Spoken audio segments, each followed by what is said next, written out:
बिस्मिल्लाहिर्रहमानिर्रहीम अस्सलाम वालेकुम। नावल ख्वाब गज़ीदा। ये नावल मेरी तहरीरें नामी फ़ेसबुक पेज से लिया गया है। किस्त नंबर 12। फिर वो हुआ जिसकी तवक्को नहीं की जा सकती थी।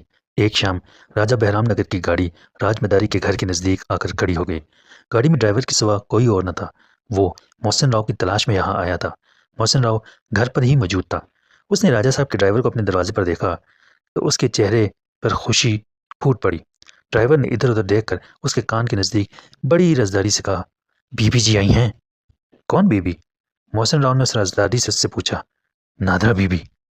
"नादरा बीबी? कहाँ है वो?" "वो शहर के पुल पर खड़ी आपका इंतज़ार कर रही हैं।" "मेरा इंतज़ार?" मोहसिन राव उलझन में पड़ गया। "आओ चलो।" गाड़ी बस्ती से बाहर खड़ी थी। मोहसिन राव उसमें बैठकर पुल पर पहुंचा। गाड़ी रोक ली गई। मोहसिन राव उतरकर तेज़ी से भागा।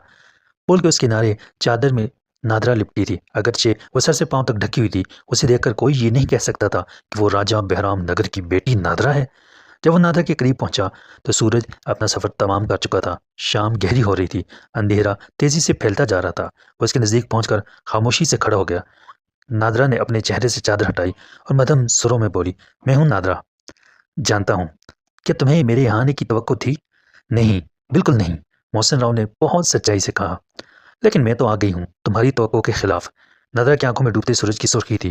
"क्या तुम्हें मेरा आना नागवार गुजरा?" "नहीं, बिल्कुल नहीं।" मोहसिन राव ने फिर सच्चाई से कहा। "वाह! तुम्हें तो लड़की होना चाहिए था।" "वो क्यों?" वो हैरान हुआ। "कोई बात खुलकर कहते ही नहीं।" वो हंसी। उसकी हंसी में बड़ा सहर था। "आप क्या कहलवाना चाहती हैं? तुम कौन हो?" "मैं मोहसिन राव हूँ। मैंने तुम्हारा नाम नहीं पूछा। मैं तुम्हारा नाम जानती हूँ। फिर क्या मालूम करना चाहती हैं?" "तुम इस पस मंज़र में बिल्कुल मिसफिट नज़र आते हो, जैसे टाट में मखमल का पैबंद। मैं अगर ये कहूँ कि आप ठीक कहती हैं, तो क्या मान लेंगी?" "हाँ, हाँ, क्यों नहीं? मैं एक फ़रेब में मुब्तला हूँ।" मोहसिन राव ने बड़ी उदासी से कहा। "मैं जानता हूँ कि फ़रेब में मुब्तला हूँ, फिर भी इस शहर से निकलने को जी नहीं चाहता, जैसे एक कैदी हूँ।" "किसकी कैदी हो? राजमदारी के?" "हाँ, यूँ ही समझो। बेफ़िक्र हो जाओ, मैं इसकी कैद से निकाल लूँगी, तुम्हें अपना कैदी बना लूँगी। बोलो, मेरे कैदी बनोगे?" नादरा के लहजे में बड़ा रस था। "हाँ, खुशी से।" मोहसिन राव ने बेख्तियार कहा। "इतनी जल्दी इकरार न करो, अच्छी तरह सोच लो। मैं 3 दिन के बाद आऊँगी। इस नहर के पुल पर मेरा इंतज़ार करना। करोगे इंतज़ार?" "हाँ, क्यों नहीं?" वो मुस्कुराकर बोला। "तो फिर जाओ।" "जाऊँ कैसे? जाने को जी नहीं चाहता। पहली बार ज़िंदगी में एहसास हुआ है कि मैं हूँ। ये बड़ी अच्छी इब्तिदा है। आज तुम्हें अपने होने का एहसास हुआ है। फिर वो दिन ज़्यादा दूर नहीं जब तुम्हें मेरे होने का यकीन हो जाएगा। तुम भी तो कैद में हो किसी की।"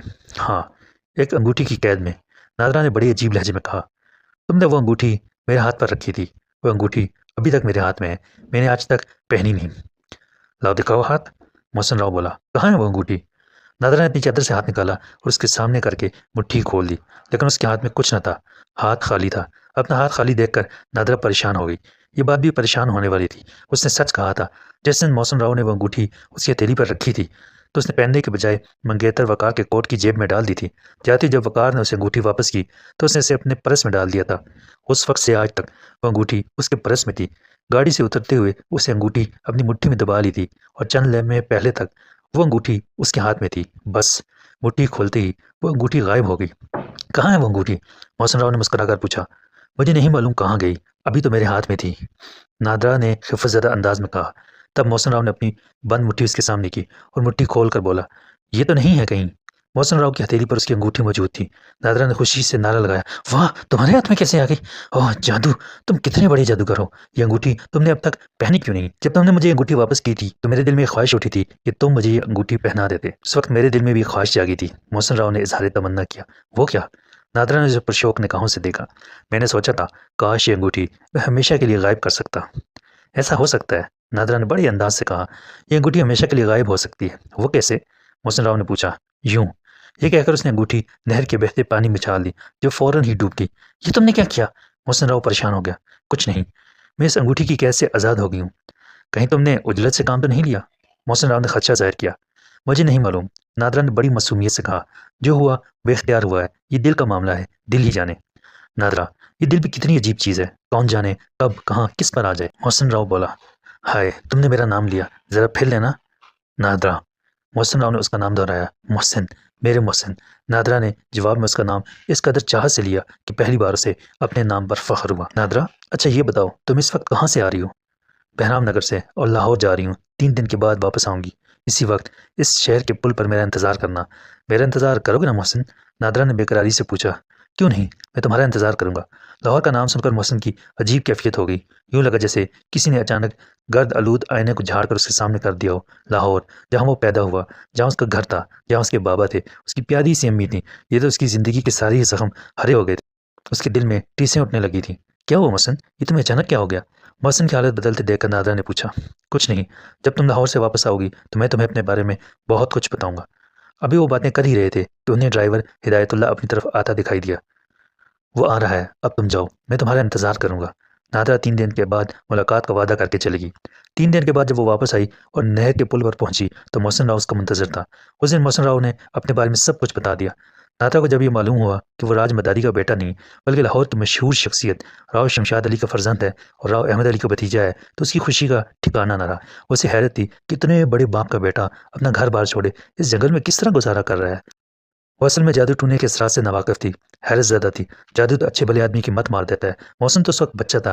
कहते हैं कि जिस तरह लोहे को लोहा काटता है, जहर को जहर मारता है, इसी तरह शहर का इलाज भी शहर से होता है। राजमदारी के शहर का तोड़ नादरा के शहर से किया जा सकता था। नादरा बड़ी पुरयकीन थी कि बहुत जल्द अपना शहर फूंक कर वो उसे अपना कैदी बना लेगी। मौसम खुद भी बड़ी खुशी से उसका कैदी बनने के लिए तैयार था। वक्त गुजरता रहा। इन मुलाकातों को 3 माह हो गए। 3 माह किसी मामले को सुलझाने या उलझाने के लिए बहुत होते हैं। मामला आहिस्ता आहिस्ता सुलझता जा रहा था। नादरा की मोहब्बत की ताकत, उसकी कशिश, उसका सहर उसे अपनी गिरफ्त में लिए जाता था। उसकी मोहब्बत में वो सब कुछ भूलता जा रहा। राजमदारी ने अपने शहर से उसके घर वालों को उसके दिल से निकाल दिया था। मोहसिन राव उस बस्ती का होकर रह गया था। वो अकेला कहीं निकल भी जाता तो बंदिश की वजह से कहीं दूर न जा सकता था। उसका दिल घबराने लगता। उसका जी चाहता कि वो जल्द मदारी और राखी को देख ले, जल्द अज जल्द बस्ती वापस पहुंच जाए। अब नादरा ने उस पर जादू कर दिया था। उसकी मोहब्बत में खोकर वो अपना आप भूलता जा रहा था। नादरा को अंदाजा हो गया था कि मोहसिन राज मदारी के जादू के ज़ेर असर है और इस जादू के सामने उसका जादू नहीं चलेगा। उस तरह जकड़ा हुआ है तो अपने माँ बाप को भी भूल गया। उनकी मोहब्बत उसके दिल से निकल गई। राव अहमद अली की दुश्मनी भी उसके दिल में न रही। बस राज मदारी याद रह गया। अब नादरा जब भी उससे मिलती तो उससे उसके शहर की बात करती, उसके वालिदैन का तस्करा करती, राव अहमद अली का जिक्र करती जिसने उसके कत्ल की साजिश की और उसके हक की ज़मीनों पर नाजायज़ कब्जा कर लिया था। उन बातों को भूलता नहीं था, लेकिन हर बात उसके दिल से महव हो गई। उसे अपना घर धुंधला धुंधला नजर आने लगा था, लेकिन ये धुंधलाहट भी आर्जी होती। जब तक घर वालों की याद उसे कोई न दिलाता वो नादरा की हाँ में हाँ मिलाता रहता। लाहौर जाने का इरादा बांध लेता, लेकिन बस्ती में पहुंचते ही वो राव शमशाद अली का बेटा बनने के बजाय राजमदारी का बेटा बन जाता। राजमदारी जब भी उसकी आंखों में आंखें डालकर ये पूछ लेता, कैसा है रे तू मोहसिन? तोहे कोई तकलीफ तो ना ही यहाँ? तो मोहसिन के जहन में उठने वाले यादों के भंवर झाग की तरह बैठ जाते। नादरा अब उसे याद दिला दिला कर उसे समझा समझा कर थक गई थी। मोहसिन उसके सामने होता तो उसकी हाँ में हाँ मिलाता, लेकिन वक्ती तौर पर यह असर टूटता तो राजमदारी का जादू कोई मामूली जादू न था। रात के शहंशाह के पंजे से बनाया हुआ नक्श राजमदारी ने उसे पिलाया था। उस जादू से एक तरह से वो राजमदारी का कैदी था, लेकिन ऐसा कैदी जिसके पाँव में पड़ी बेड़ी किसी को नजर ना आती थी। नादरा अब उसके सिलसिले में खासी संजीदा हो गई थी। वो उस पर मर मिटी थी और तब उसने अपने राजदार ड्राइवर हिदायतुल्लाह से बात की। उसने एक दिन बहराम नगर जाते हुए रास्ते में उससे पूछा, हिदायतुल्लाह, क्या तुम्हारी नज़र में कोई ऐसा आदमी है जो जादू का तोड़ करता है? हिदायतुल्लाह उसकी बात सुनकर कुछ सोचता रहा, फिर बोला, हाँ बीबी, एक है तो सही ऐसा बंदा, पर उससे बात करना होगी। आप ये बताएं किस पर हुआ जादू? वो अपने मोहसिन साहब है ना, उन पर। नादरा ने बताया। मोहसिन का नाम सुनकर हिदायतुल्लाह बेख्तियार हंस पड़ा। आप भी क्या बात कर रही हैं बीबी? क्यों, ऐसा मैंने क्या कह दिया? अरे बीबी, आप भी कमाल करती हैं। मोहसिन साहब तो खुद इतने बड़े जादूगर हैं, उन पर भला किसका जादू चल सकता है? बस हिदायतुल्लाह, यही तो सारा मसला है। बेशक वो बड़े जादूगर हैं, लेकिन उन पर उनसे भी बड़े जादूगर ने जादू कर रखा है। उसने उन्हें कैद कर रखा है। तुम्हें याद नहीं, जब वो एक दिन हमारे साथ बहराम नगर आ रहे थे तो रास्ते में उनकी किस कदर तबीयत ख़राब हो गई थी। वो बार बार यही कह रहे थे कि मुझे मेरी बस्ती में वापस ले चलो, मेरा दिल कोई मुट्ठी में जकड़ रहा है। तुम्हें याद आया ना? फिर हमें उन्हें उनकी बस्ती में छोड़ कर आना पड़ा था। नादरा ने बताया, और फिर बस्ती के करीब पहुंचकर वो बिल्कुल भले चंगे हो गए थे। अच्छा अच्छा, उस दिन ये बात थी, लेकिन उन्हें किसने कैद कर रखा है? हिदायतुल्लाह ने पूछा। राजमदारी ने, नादरा ने जवाब दिया। वो एक बहुत अमीर बाप के बेटे हैं, बस किसी तरह उसके चुंगल में फंस गए हैं। क्या वो उनके बेटे नहीं है? हिदायतुल्लाह को हैरत ने आन घेरा। नहीं। नादरा ने फिर उसे सारी तफसील बता दी। अच्छा, फिर तो उनके लिए कुछ करना पड़ेगा। मैं ऐसा करता हूँ कि कल ही जोगी रामपाल से बात करता हूँ। हिदायतुल्लाह, वो तो स्पेरा है, वो जादू के बारे में क्या कर सकेगा? ये लोग जादू भी जानते हैं। ये सब लोग एक ही थैली के चिट्टे बट्टे होते हैं, शैतान के चीले। हिदायतुल्लाह ने हंसते हुए कहा, अगर इसके बस की बात ना हुई तो फिर उससे किसी और मंत्र वाले का पता करूंगा। ठीक है, फिर शाम को आकर मुझे तफसीलात दे जाना। और देखो, एक बात का ख्याल रखना, राजा साहब को इसकी भनक भी ना पड़े। आप बेफिक्र रहें बीबी, हिदायतुल्लाह ने बड़ी यकीन से कहा। हिदायतुल्लाह बड़े काम का और बड़े एतमाद का आदमी था। ये उसकी हिम्मत है कि उसने जान हथेली पर रख कर नादरा को मोहसिन राव से मिला दिया था। वो ये बात अच्छी तरह जानता था कि जिस दिन भी राजा साहब को ये मालूम हुआ कि उनकी बेटी को उसने मदारियों की बस्ती पहुंचाया है, तो वो उसकी ज़िंदगी का आखिरी दिन होगा। जब पहली बार नादरा ने मोहसिन राव से मुलाकात की ख्वाहिश की थी, तो हिदायतुल्लाह ने दबे लफ्ज़ों में उसे समझाने की कोशिश की थी, लेकिन वो उसकी मोहब्बत में गिरफ्तार हो चुकी थी। वो भला कहाँ मानने वाली थी। उसने बड़े यकीन से कहा था, अगर वो ना गया तो वो अकेली उससे मिलने चली जाएगी और फिर लौट कर भी नहीं आएगी। उसकी इस धमकी पर वो उसका साथ देने पर मजबूर हो गया था, क्योंकि वो जानता था कि अगर ऐसा हो गया तो राजा साहब जिंदा दरगोर हो जाएंगे। नादरा उनकी इकलौती औलाद थी। जिस तरह किसी देव की जान किसी तोते में होती है, वैसे ही राजा साहब की जान नादरा में थी। दूसरे दिन हिदायतुल्लाह ने जोगी रामपाल से मुलाकात की। वो हिदायतुल्लाह को अच्छी तरह जानता था कि कई बार राजा बहराम नगर उसे अपनी गढ़ी में बुला चुके थे। राजा साहब खेल तमाशे के बहुत शौकीन थे। उनका बस चलता तो अपनी गढ़ी के सामने ही मेला लगवा लेते। खेल तमाशे के सारे इंतजाम हिदायतुल्लाह करता। जब भी राजा साहब को सांप और नेवले की लड़ाई देखना होती तो जोगी रामपाल को बुलवा भेजते। आज सुबह ही सुबह जोगी रामपाल ने हिदायतुल्लाह को अपने दरवाजे पर देखा तो उसकी बातचीत खिल गई। वो समझा कि राजा साहब का बुलावा आ गया। उसने बड़ी इज्जत से हिदायतुल्लाह को अपने घर में बिठाया और बोला, सब खैर है बाबा? हाँ, सब खैर है जोगी, एक काम है तुमसे। हिदायतुल्लाह बराह रास्त मतलब पर आ गया। हाँ बोलो बोलो, क्या काम है? वह बतन गोश हो गया। तुम जादू का तोड़ जानते हो या मेरे सपेरे ही हो? अरे बाबा, सपेरे तुम खानदानी हैं, पर जादू भी जानते हैं। जादू हमने एक बहुत बड़े सन्यासी से सीखा है। बोलो, करना क्या है? जादू का तोड़ करना है और कुछ नहीं। जो बोलोगे वो मिल जाएगा। खर्च की फिक्र बिल्कुल मत करना। ठीक है। किस पर हुआ है जादू? क्या उस बंदे को यहाँ लाना होगा? हिदायतुल्लाह ने पूछा। हाँ बाबा, पर जोगी जी महाराज वो यहाँ नहीं आ सकता। वो क्यों बाबा? जादू के जरिए उसे बांध दिया गया है। वो बावजूद कोशिश के अपने इलाके से नहीं निकल सकता। निकलता है तो उसका दिल बैठने लगता है। फौरन तबीयत खराब हो जाती है। हिदायतुल्लाह ने उसे बताया। फिर तो कोई जबरदस्त बंदा है उसके पीछे, कोई बकट जादूगर है। रामपाल बोला। बस डर गए जोगी महाराज? जोगी रामपाल ने डरना नहीं सीखा। हम चलेंगे तुम्हारे साथ, पर जाना कहाँ होगा? यहाँ से 3-4 घंटे का सफर है। वो मदारियों की बस्ती कहलाती है। ठीक है, हम चलेंगे। मदारी और जोगी, खूब मुकाबला होगा। ड्राइवर हिदायतुल्लाह ने जब सारी बात नादरा के गोश गुजार की तो उसने दूसरे दिन से मदारियों की बस्ती ले जाने की हिदायत की। हिदायतुल्लाह ने हुक्म की तामील की और जोगी रामपाल को नहर के पुल पर खड़ा करके खुद मोहसिन राव को बुलाने बस्ती में चला गया। मोहसिन राव घर पर मौजूद था। दरवाजे पर हिदायतुल्लाह को देखकर राखी का माथा ठनका। वो 2-3 माह के अंदर न जाने कितने चक्कर बस्ती के लगा चुका था। जब वो उसके साथ जाने के लिए तैयार हुआ तो राखी ने उसे टोका। कहाँ जा रहे हो? राजा साहब का ड्राइवर आया है, शायद वो राजा साहब का कोई पैगाम लाया है, उसके साथ जा रहा हूँ। मोहसिन राव ने बड़ी बेनियाजी से कहा। ये ड्राइवर कुछ ज़्यादा नहीं आने लगा? राखी तन को बोली। वो असल में मेरा दोस्त बन गया है। लाहौर आते जाते मुझसे मिलकर चला जाता है। मोहसिन राव बोला। अच्छा, पर जल्दी आ जाना, मैं कहीं राह ही ना देखती रहूँ। राखी, तुझे मुझसे क्या काम है कोई? मुझे तुमसे कोई काम नहीं है। राखी ने हाथ जोड़ते हुए कहा। बस तुम जल्दी आ जाना। अच्छा ठीक है। मोहसिन ये कहकर घर से बाहर निकल गया। वो दोनों साथ साथ चलने लगे। अभी बस्ती में कोई बात करना मुनासिब न थी। छोटी छोटी गलियां और सामने कच्चे मकान बने हुए थे। उनकी बात कोई भी सुन सकता था। जब वो दोनों बस्ती से बाहर निकल आए तो उसने मोहसिन राव से कहा, मैं अपने साथ एक जोगी को लेकर आया हूँ। जोगी को? उसे नादरा बीबी ने भेजा है और कहा है कि आपको जोगी की हिदायत पर अमल करना होगा। कहाँ है वो जोगी? मुझसे पुल से ज़रा आगे एक दरख्त के नीचे बिठा कर आया हूँ। फिर जब वो दोनों पुल के उस पार ढलान उतर कर पहुंचे तो जोगी रामपाल उन दोनों का मुंतजर था।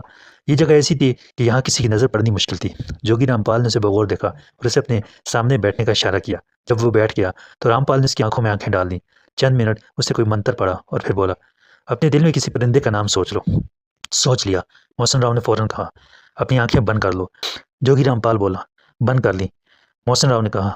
जोगी रामपाल ने फिर मोहसिन राव की आंखों के सामने एक हथेली की और बोला, आंखें मत खोलना। आंखें खोले बगैर मेरी बात का जवाब देना। क्या तुम्हें मेरा हाथ नजर आ रहा है? नहीं, मोहसिन राव ने जवाब दिया। जोगी रामपाल ने फिर कोई मंत्र पढ़ा और बोला, अब कुछ नजर आ रहा है? जो परिंदा मैंने सोचा था वो सामने बैठा हुआ नजर आ रहा है। मोहसिन राव ने जवाब दिया। ठीक है, अभी आंखें मत खोलना, अभी तुम्हें मेरा हाथ भी नजर आ जाएगा। फिर रामपाल ने कोई मंत्र पढ़ा और बोला, अब देखो। वो परिंदा गायब हो गया है। अब अंधेरा है। अंधेरा छटने लगा। ओह, अब तुम्हारा हाथ है। शुक्र है बाबा। अब मेरी हथेली में गौर से देखो। मोहसिन राव की आंखें बंद थीं। बंद आंखों से वो जोगी रामपाल की हथेली को गौर से देख रहा था। तो उसमें हाथ की लकीरों के सिवा कुछ दिखाई न दिया। लेकिन फिर फौरन ही वो लकीरें धुंधला गईं और एक तस्वीर सामने आ गई। ये एक जीते जागते सांप की तस्वीर थी। वो कुंडली मारे और फन फैलाए झूम रहा था। बाबा, कुछ नजर आया? जोगी रामपाल ने पूछा। एक सांप नजर आ रहा है जो फन फैलाए बैठा है। मोहसिन राव ने जो देखा वो बता दिया। किस रंग का सांप है? जोगी रामपाल ने पूछा। एकदम काला है और चमकीला, मोहसिन राव ने जवाब दिया। अब उसके फन को गौर से देखो। उसके फन पर किसी किस्म का निशान है कोई? हाँ, एक दायरा सा है, मोहसिन राव ने जवाब दिया। गौर से देखो, ये दायरा किसी परिंदे की आंख जैसा है। मोहसिन राव बोला। बिल्कुल, हाँ हाँ बिल्कुल। क्या इस परिंदे का नाम उल्लू है? हाँ। अच्छा, अब आंखें खोल दो। मोहसिन राव ने अपनी आंखें खोली तो उसे कुछ देर तक कुछ नजर न आया। थोड़ी देर तक वो आंखें खोलता और बंद करता रहा, तब जाकर उसकी आंखों की रोशनी बहाल हुई। जाओ बाबा, अब तुम जाओ, उसने मोहसिन राव से कहा। मोहसिन राव फौरन खड़ा हो गया। वो खड़ा हुआ तो उसे चक्कर से आ गए। उसने फौरन हिदायतुल्लाह का हाथ पकड़ लिया। क्या हुआ? हिदायतुल्लाह ने फिक्रमंदी से पूछा। कुछ नहीं, ऐसे ही सर सा घूम गया था, मोहसिन ने मुस्कुराते हुए कहा। अच्छा जोगी महाराज, आप इधर ही बैठें, मैं इन्हें इनकी बस्ती तक छोड़ आता हूँ, हिदायतुल्लाह ने कहा। ठीक है जाओ, पर जल्दी आ जाना, अभी वापस भी जाना है, जोगी रामपाल ने कहा तो वो दोनों जाने लगे। अरे सुनो बाबा, जोगी रामपाल ने पुकारा। हाँ क्या हुआ जोगी महाराज? हिदायतुल्लाह ने पलट कर पूछा। इससे पूछो ये यहाँ से निकलना भी चाहता है कि नहीं। हाँ जोगी जी, मैं यहाँ से भाग जाना चाहता हूँ, फरार होना चाहता हूँ, मोहसिन राव ने कहा। हिदायतुल्लाह, तुमने बताया था कि वो राजमदारी अपने गले में कोई चीज़ लटकाए रहता है, किसी जानवर का पंजा है, जोगी रामपाल ने सवालिया अंदाज में तस्करा किया। हिदायतुल्लाह के बजाय मोहसिन राय ने जवाब दिया। हाँ जोगी बाबा, राजमदारी के गले में उल्लू का पंजा होता है। बाबा, क्या तुम वो पंजा उसके गले से निकाल सकते हो? जोगी ने पूछा। काम है तो मुश्किल, फिर भी मैं कोशिश करूंगा, मोहसिन राव ने कहा। शाबाश, अगर तुमने उसके गले से पंजा काट लिया तो मेरा काम आधा रह जाएगा, उसकी ताकत आधी रह जाएगी, मुझे उसे पछाड़ने में आसानी रहेगी, जोगी रामपाल बोला। देखो मैं कोशिश करता हूँ, मोहसिन राव ने कहा। आओ हिदायतुल्लाह चलो। फिर वो दोनों साथ साथ चलते हुए पुल पर आए। रास्ते में उसने बताया, नादरा बीबी कल लाहौर जाते हुए तुमसे मिलने आएंगी, इस नहर के पुल पर कल हमारा इंतजार करना। किस वक्त? मोहसिन राव ने पूछा। शाम तो हो ही जाएगी, हिदायतुल्लाह ने बताया। ठीक है, मैं पुल पर आ जाऊंगा, मोहसिन राव ने वादा कर लिया। हिदायतुल्लाह ने मोहसिन राव के जाने के बाद गाड़ी स्टार्ट की और जोगी रामपाल को बिठाकर उसके ठिकाने पर पहुंच गया। उसने जोगी रामपाल को उसकी बस्ती के नज़दीक उतारा और गाड़ी की जानिब रवाना हो गया। नादरा उसकी बेचैनी से मुंतजर थी। उसने जोगी रामपाल और मोहसिन राव की मुलाकात का खुलासा बता दिया। सारी बात सुनकर नादरा ने पूछा, अब जोगी रामपाल का क्या प्रोग्राम है? बीबी, कैसा प्रोग्राम? हिदायतुल्लाह ने वजाहत चाहिए। मोहसिन को जादू के असर से निकालने का प्रोग्राम। और कैसा प्रोग्राम? वो बता रहा था कि जादू के तोड़ के लिए सख्त मेहनत करना होगी, उसे कई रातें जंगल में रहकर जाप करना होगा, उसके बाद सांप अपना काम दिखाएगा। ये सांप वही होगा जो मोहसिन साहब को जोगी के हाथ में नजर आया था। जोगी रामपाल के अमल के बाद वो जंगल से बरामद होगा। जोगी रामपाल उसे पकड़कर अपनी पटारी में बंद करेगा और फिर वो राजमदारी के घर की तरफ रवाना हो जाएगा। वो सांप वहाँ क्या करेगा? जोगी महाराज ने नहीं बताया, बस इतना ही कहा है कि उसके बाद मोहसिन साहब आज़ाद हो जाएंगे। अल्लाह करे ऐसा ही हो, नादरा ने खुश होकर कहा। कितनी रकम मांगता है? वो कहता है जो मिल जाएगा ले लेगा। तुमने इसे ये तो नहीं बताया कि ये काम कौन करवाना चाहता है? बीबी, आप क्या बात करती हैं, मैं आपका नाम लूंगा भला? वैसे उसे इससे गर्ज नहीं कि कौन मोहसिन साहब के ऊपर से जादू ख़त्म कराना चाहता है, उसे तो बस पैसे से मतलब है। और बीबी, कुछ रकम पेशगी दी जाए तो अच्छा है, उसकी दिलचस्पी बढ़ जाएगी। चलो ठीक है, दादरा ने अपना पर्स खोलते हुए कहा। ये लो, वो 1000 रुपये के 10 नोट थे। हिदायतुल्लाह वो रकम जोगी रामपाल को दे आया। 10,000 रुपये देखकर जोगी रामपाल के चेहरे पर रंग आ गया। फिर जब हिदायतुल्लाह ने उसे बताया कि काम होने पर उसे मजीद रकम मिलेगी तो उसकी खुशी की कोई इंतहा न रही। वो बहुत देर तक हिदायतुल्लाह से उस जादू के तोड़ के बारे में पूछता रहा। दूसरे दिन हस्बे वादा नादरा शाम ढले पुल पर पहुंच गई। वहाँ मोहसिन राव पहले से मौजूद था। फिर वो दोनों पुल के दूसरे किनारे पहुंचकर ढलान में उतर गए और दरख्तों में गायब हो गए। हिदायतुल्लाह पुल पर खड़े होकर बहते पानी में डूबते सूरज का नज़ारा करने लगा। अभी शाम गहरी नहीं हुई थी, लेकिन दरख्तों में खासा अंधेरा फैल चुका था, इतनी कि सूरतें भी ठीक तरह से पहचानी नहीं जा रही थी। तभी नादरा ने मोहसिन का हाथ थाम लिया और बहुत प्यार से बोली, कैसे हो मोहसिन? मैं ठीक हूँ, मोहसिन राव ने रस्मन कहा।